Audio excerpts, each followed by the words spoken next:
안녕하세요 여러분, 써뉴쌤이에요. 노화에 따른 변화와 질환 5번째 시간입니다. 제 강의가 끝나고 나면 좋아요와 구독을 꼭 눌러주세요. 심장부전. 심장부전이란 심부전이죠. 부전이란 그 본래의 기능을 잘 하지 못하는 상태를 말해요. 그러니까 심장의 본래의 기능은 펌프질이죠. 펌프질을 수축력이라고 합니다. 그래서 심부전이 나올 때는 문장에 수축력이 저하돼요. 심장의 수축력이 저하되었다. 무슨 병이냐? 심부전. 심장의 박동에 문제가 있다. 무슨 병이냐? 심부전. 그래서 간장부전을 줄여서 간부전이라고 하고, 간의 기능을 하지 못한다. 간의 기능은 해독이죠.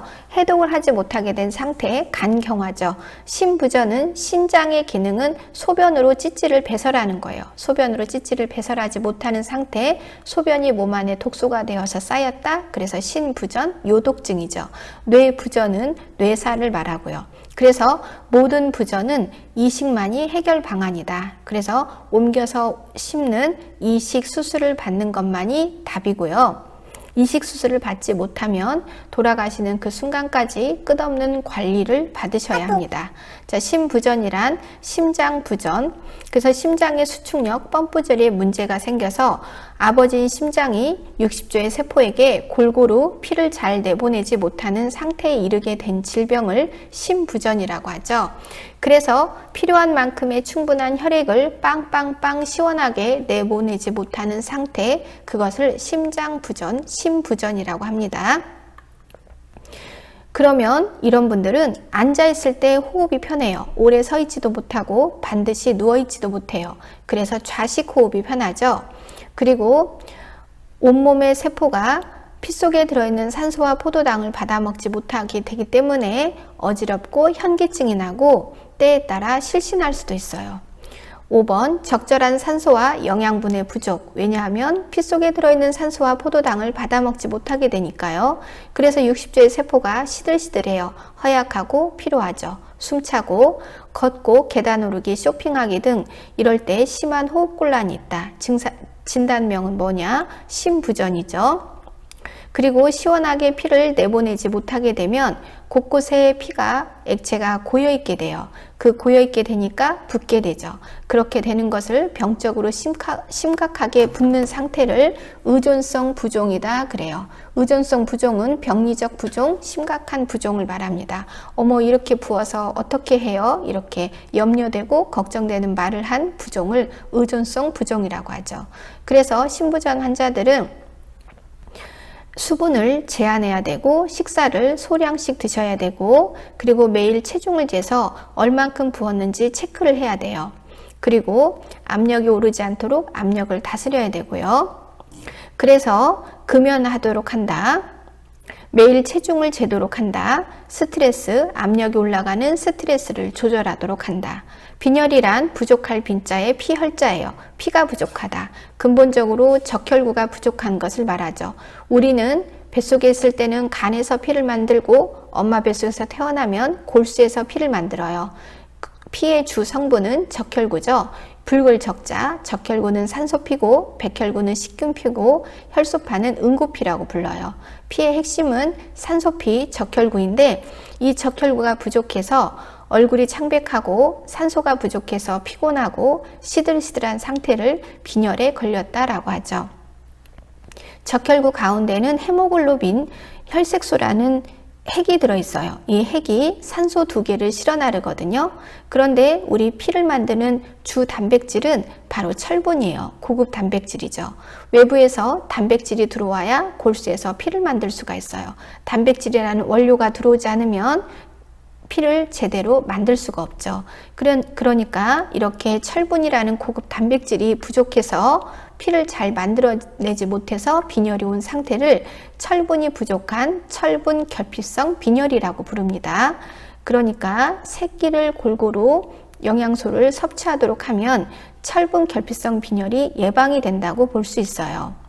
빈혈은 적혈구나 헤모글로빈이 부족하여 혈액 속에 들어있는 산소를 원활하게 공급받지 못하게 된 상태를 말한다. 노인에게 흔한 빈혈은 철분 결핍성 빈혈이다. 증상, 중추신경계는 뇌를 말해요. 뇌에 산소피가 충분하지 못하니까 산소는 적고 이산화탄소는 많아지게 되죠. 그러니까 어지러워요. 그리고 압력이 올라가서 머리가 아프죠. 그리고 손발이 저리고 피부가 핑크색을 이루지 못해서 창백하죠. 산소는 부족하니까 헐떡거리게 돼요. 밖에 있는 산소를 최대한 끌어오려고 하기 때문에. 그래서 숨가쁘고 호흡이 곤란하죠. 철분제, 이 철분제는 찰떡궁합이 있죠. 철분제를 복용하는 사람에게 권하면 좋은 음료를 찾아라. 그것은 오렌지 주스, 귤, 비타민C가 들어가 있는 것입니다. 그래서 철분제와 비타민C는 찰떡궁합이에요. 그렇기 때문에 비타민C와 철분제는 뗄래야 뗄 수가 없는 관계죠. 그런데 철분의 흡수를 방해하는 물질은 카페인이 들어있는 것들이에요. 그래서 이뇨 성분이 들어있는 커피, 콜라, 홍차, 녹차 이런 카페인 성분이 들어있는 것들은 철분제를 먹을 때는 피하고, 철분제를 먹을 때 권하는 음료는 비타민C이다.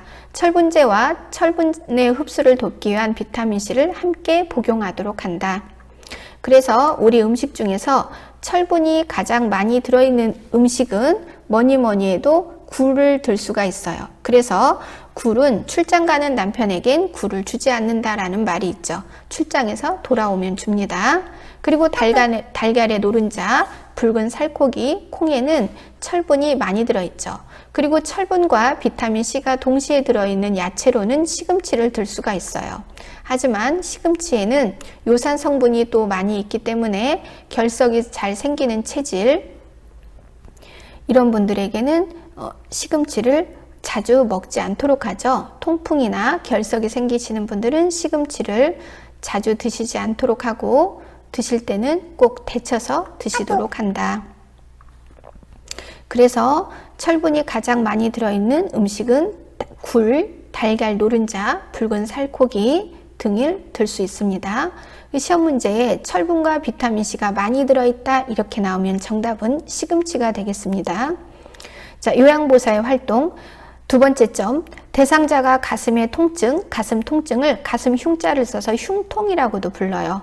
가슴이 아프고 통증이 있고 호흡곤란이 있어요. 이럴 때 최대한 빨리 조치하도록 한다.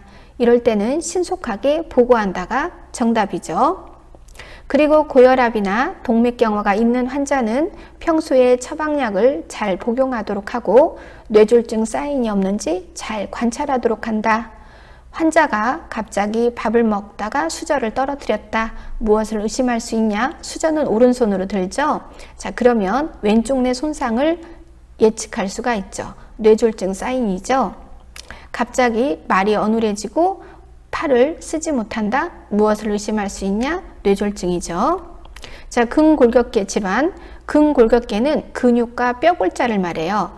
자, 이렇게 암도 비껴가고 당뇨병, 고혈압, 심혈관계 질환도 비껴가서 좋아했어요. 그러면 다른 골목에서 근골격계 질환이 짠 하고 나타나요. 안녕, 나 골다공증인데 너 넘어지기만 해봐. 내가 너 뼈 부러지게 해서 와상으로 누워있으면 얼른 데려갈 거야. 이렇게 말합니다. 그래서 뼈에 골질이 빠져들어가서 추간판이 오그라들어 키가 줄어들고 등뼈가 굽어 머리를 낮추는 D자처럼 몸이 굽게 돼요. 왜냐하면 뼈에 골질은 빠졌는데 머리는 여전히 무겁기 때문이죠. 그래서 D처럼 뼈가 굽는다. 그리고 어금니, 특히 치아가 상실이 되기도 하죠. 그래서 비타민 D를 복용해야 되는 이유 중에 하나는 어금니를 보호하기 위해서예요. 이 치아가 우리 몸에서 가장 중요한 칼슘으로 가득 찬 뼈이기 때문이죠. 주요 질환, 뼈와 관계된 주요 질환은 퇴행성 관절염이 있어요. 퇴행이 붙으면 늙고 닳고 오래된 병이죠. 이 뼈에는 뼈가 있고 뼈를 보호하는 연골이라는 부드러운 막이 있어요. 그래서 생뼈와 생뼈가 부딪히고 마모되는 것을 막아주는데 엄마 뱃에서 태어난 지 30년, 40년, 50년, 60년, 70년, 80년이 되면 그만큼 많이 사용했죠. 그러다 보니까 연골이 마모가 돼요. 그래서 이제 연골이 닳아서 없어지면서 안쪽에 있는 생뼈와 생뼈가 부딪히고 아프게 되는 통증이 찾아와요. 그 병을 바로 뭐라고 부르냐? 늙고 닳고 오래된 뼈질환, 늙고 닳고 오래되어서 관절에 염증이 생겼다. 이것을 줄여서 퇴행성 관절염증이라고 해요. 퇴행성 관절염증인데 발음하기가 불편하니까 증자를 생략한 거죠. 그래서 퇴행성 관절염이란 뼈를 보호해주는 연골이 닳아서 없어지거나 관절에 염증성 변화가 생긴 상태를 말한다. 퇴행성 관절염 옆에 제주 할매라고 써놓으세요. 제주도 할머니, 물속에서는 인어공주, 밖에 나오면 실버카, 유모차를 끌고 다니시죠. 자, 염증이 있으신 분들은 염증을 자극하는 것은 나빠요. 그래서 염증을 자극하지 않는 운동이 좋죠. 염증을 자극하지 않는 운동은 첫 번째, 물속에서 노는 부력을 이용한 수영이죠. 그래서 수영을 하라는 것은 정말 수영을 하라는 게 아니라 물속에서 걸으라는 거예요. 부력 속에서 염증을 자극하지 않기 때문에요. 그리고 염증을 자극하지 않는 건 상체가 무겁지 않는 게 또 좋아요. 그래서 퇴행성 관절염이 있을 때는 몸무게를 좀 줄이시면 훨씬 낫죠. 자, 그래서 엑스레이를 보시면 초기에 아무런 염증이 없었을 때는 그렇죠. 이 연골과 연골 사이에 간격이 있어요. 그런데 중기, 말기를 보세요. 연골이 아예 닳아버려서 안쪽에 생뼈와 생뼈가 붙어버렸죠. 그러니까 일어났다 앉을 때 아프고 계단을 내려갈 때 엄청